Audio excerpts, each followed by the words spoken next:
Hey everybody, this is Way to Fail with another Scrolls update. Today we're taking a look at the October 21st update that's coming to be adding a bunch of cards to Scrolls, including a bunch of other modes. You've seen videos on those. Today we're doing a preview of the new Order Scrolls that are being added. There's 10 listed here. If there's any I'm missing, please tell me. And there's a few things that are changing. Once again, this is on the test server. I've already had to annotate a few videos just with updates from the test server. Keep in mind that these are not final till they're live, and even when they're live, they're not final. But let's go ahead and get started just looking at the cards that are up here, because Order's getting some cards. I'd say some of them are really good and some of them are really meh.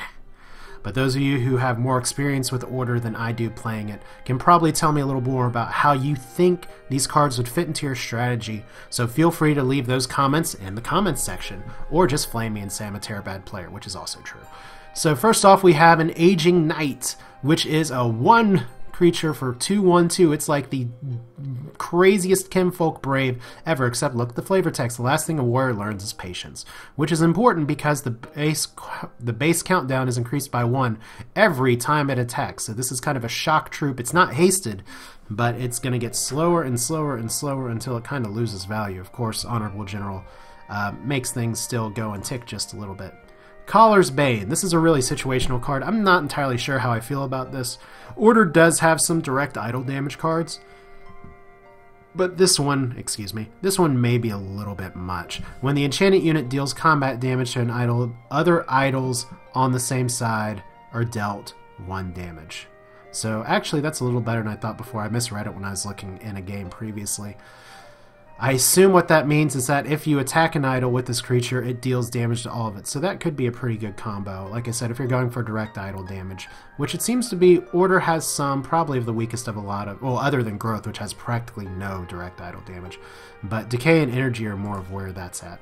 But let's talk about Fleetness, because this is a card that I've seen a lot of people grind axes about since it was first announced. Enchanted unit's base countdown is reduced by 1. This is a rare. This is 2 Order. It's going to be able to be fit into a lot of decks. And there's a lot of cards that can, and this is units, so it can be creatures, it can be structures. I'll tell you, there's a lot of cards that can benefit from it. The first thing that came to mind when I looked at it is, hey, you can get a Knight Scholar to draw a card every turn. That's ridiculous. I almost said redonkulous, but I'm not going to say redonkulous, except that I did twice. Though, let's see. I mean, it could be super, super, super good, but like many enchants, it's something that can be removed either by direct creature removal, purification, other things. So it's on there, but it's not necessarily the case of something's always going to be able to attack with it. But the way Order already has so many cards to speed up units, whether it's with speed, whether it's with Blessing of Haste, this card does fit. And you're going to see it a lot, and you're going to see a lot of crying about it. So go ahead and get the tissues now, because it has been on the test server for a while, and they haven't made any changes to it as far as I can recall. Magnetizer, interesting card in that it reduces a countdown, or increases countdown on anything it hits, but otherwise doesn't do damage.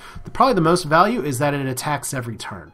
So it's not a high health, but it can just lock down a unit potentially if the opponent doesn't have a way to haste. So interesting card. I am not sure though if it's going to be in a lot of decks. It is 2 Order though, so it could be a good Gojo's play if that's something you're still interested in doing. Mystic Altar. When countdown is 0, you may increase countdown of target creature you control by 2.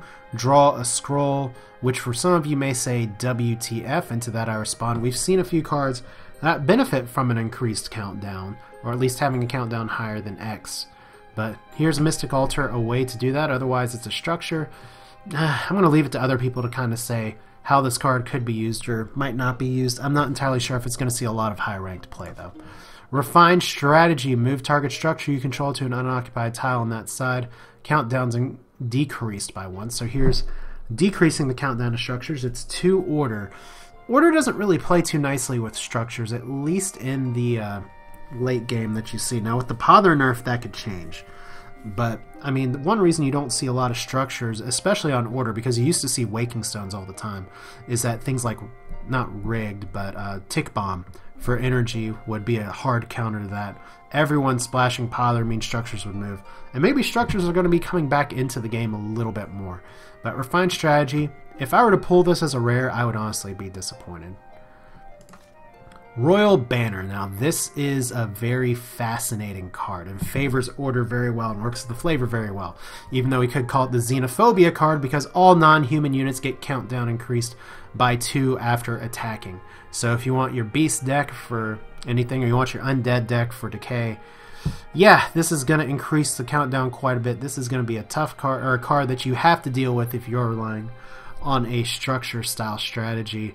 It's kind of like the decay scroll that decreases countdown or increases countdown anytime something moves, but now this is on attack. Personally, this would be kind of devastating to me if I'm playing my growth creature, just try and attack the crap out of you with all my wolves. So this is a tough card. I would not want to face this on the field, or at least if it's on the field, I know I have to deal with it straight away. Tempo Theft. 2 target units switch countdown values, which is pretty fascinating. And because it says 2 target units, I wonder if that can be opponent's units, your units. Can you swap a countdown with your opponent? I'm not entirely sure if that's always beneficial, but you still can. But still, I'm interested to see how this one plays as well. I know I keep saying I'm interested. Obviously, I'm interested in so many things. But yeah, Tempo Theft. 3 order for a rare. I think it could have some potential benefits, but one single scroll countdown manipulation, I'm not always sure it's going to swing a game. So this card may not see much play. Vigor Extraction, which is your decay ramp card. Target unit's countdown is increased by 2 if countdown is 4 or more, increased decay by 1. Well, you know what? It's target units, so it doesn't have to be your own. So this is a good way to slow down units, but you got to get something that has a countdown or 2 or 3 for it to work. You don't really want to use it on your own units, and that's why I said that the growth one of having to do 2 damage to your own structure, not so great. Vigor Extraction, as long as there's a creature down, you can generally always use it. Kind of like the energy one where you do 2 damage. If you kill it, you get decay. But yeah, Vigor Extraction, it's good. I don't know why I said before. I was thinking you had to target your own unit. I'm dumb, but what else is new? And then finally, last but not least, Wings Captain, which is a card many people have been excited about, and not just because it's carrying a badass flag. No, and it's long, flowing, blonde hair. Anyway, 3/2/4 for 4 order. That's a good spot right there. It's kind of the brother of the wolf spot, if you will. But when Wings Captain's countdown becomes 0, all adjacent soldiers, and there are many soldiers to choose from in order, have their countdown decreased by 1 and their move increased by 1 until the end of turn. Now that's the thing that really gets me, move increased by 1, which means, hey, this is like giving roasted bead potions to everybody without the healing. But Order's already really good at making big balls of death, but being able to give everybody the option to move an extra round 2 just opens up so many possibilities for attack. And this is only for soldiers, so it's not going to affect things like mangonels because those are structures. But if you play a soldier heavy deck, and chances are if you're Order, you're playing a soldier heavy deck, this card is going to be a staple for just any deck that's coming out, I would say. So this is going to be this and Fleetness are going to be 2 very high demand cards. So as I said, Order has some really, really, really good cards coming. Also has some kind of meh cards coming, but hey, that's how it goes. It's not every card can't be a winner all the time, or else, I don't know, we'd all just run out of gold or shards or whatever. But this is Way to Fail, looking at the new cards here. If I forgot anything, please let me know. Leave your thoughts and comments in the comments. I appreciate you all watching. Updates coming October 21st. Have fun.